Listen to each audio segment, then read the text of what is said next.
AG entertainment की धमाकेदार प्रस्तुति। म्यूजिक डायरेक्टर डीजे कंचन राज, हाजीपुर वैशाली। एहो देवी माही तोहरा से कइले, एहो देवी माही तोहरा से कइले, बेवफा के भूलेला नवरात कइले। एहो देवी माही तोहरा से कइले, बेवफा के भूलेला नवरात कइले।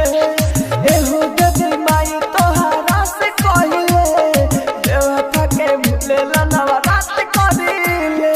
Mix by AG recording studio.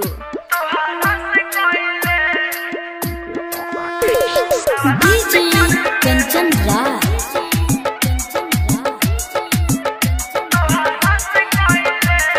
नीम चौक चौसीमा वैशाली।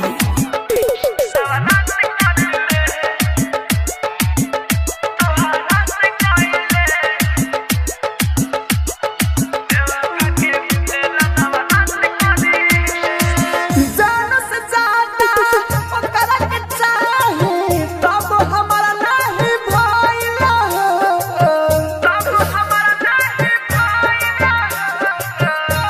आहा दिलवा के हमारा तोरे उदी होला, दोसरा के संगे गइला, दोसरा के संगे गइला।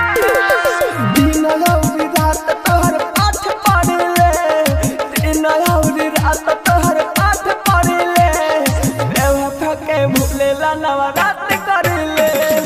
एहो देवी माही तोहरा से कइले, बेवफा के भूलेला नवरात करले।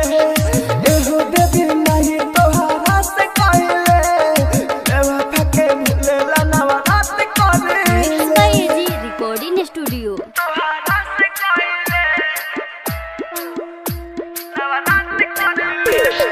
डीजे कंचन राज,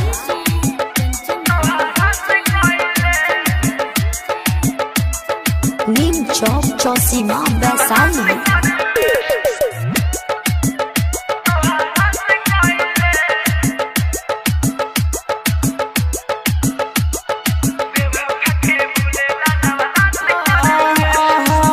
राइटर मनोज के देवी माई, दिल से तो न हटाई हो, दिल से तो न हटाई माई।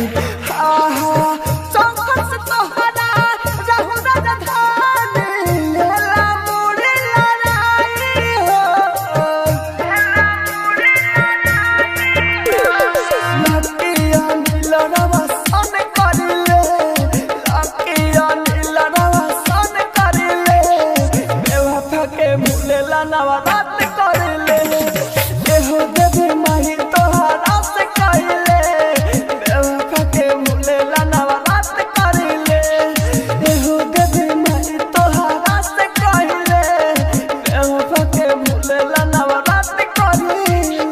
Mix by AG recording studio, Roshanpur Sapaha.